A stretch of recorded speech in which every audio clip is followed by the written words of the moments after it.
पुण्यात अजित पवारांच्या कार्यक्रमात गोंधळ, कर्जमाफीच्या मागणीसाठी प्रहारचे कार्यकर्ते आक्रमक, कार्यकर्त्यांची पोलिसांकडून धरपकड.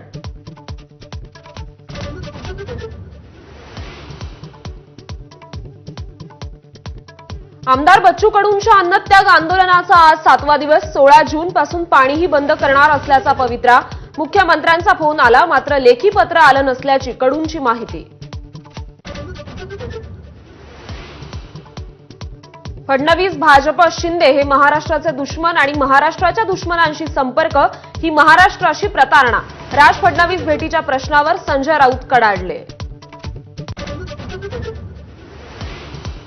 2 दिवसात मेट्रो परिसरातला राडारोडा काढला नाही तर अधिकाऱ्यांना दंड ठोठावणार. उपमुख्यमंत्री अजित पवारांनी मेट्रोच्या अधिकाऱ्यांना खडसावलं. मेट्रोच्या राडारोड्यामुळे पुण्यात वाहतूक कोंडीच्या तक्रारी. नाशिकच्या वाहतूक कोंडीवरून छगन भुजबळ अधिकाऱ्यांवर संतापले. अधिकाऱ्यांनी कामं केली नाहीत तर रस्त्यावर उतरेन असा इशारा. पाहणीवेळी गैरहजर राहणाऱ्या अधिकाऱ्यांनाही सुनावलं. मनसे अध्यक्ष राज ठाकरेंचा आज 57वा वाढदिवस. मुख्यमंत्री देवेंद्र फडणवीसांकडून राज ठाकरेंना वाढदिवसाच्या शुभेच्छा.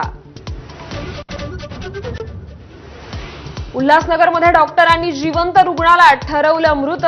अंत्यसंस्काराच्या तयारीवेळी रुग्ण जिवंत असल्याचं समोर. डॉक्टरांनी आधीच मृत्यूपत्र दिल्याचं उघड.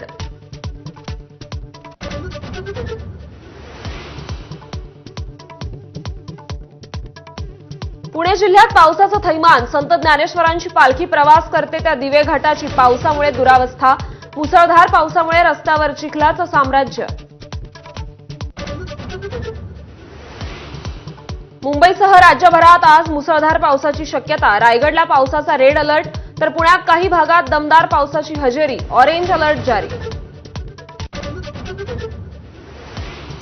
आषाढी वारीच्या दिंड्यांना यंदाही 20-20 हजार रुपये मिळणार. निधीची तरतूद केली आहे अशी उपमुख्यमंत्री अजित पवारांची माहिती. अहमदाबाद अपघाताबाबत केंद्र सरकारकडून बहुशाखीय चौकशी. 3 महिन्यात चौकशी समिती अहवाल सोपवणार. अर्धा डझनहून अधिक यंत्रणा प्रत्यक्ष फील्डवर. अहमदाबाद विमान दुर्घटनेनंतर डीजीसीएचा मोठा निर्णय. बोईंग 787 विमानांच्या सुरक्षा तपासणीचे आदेश.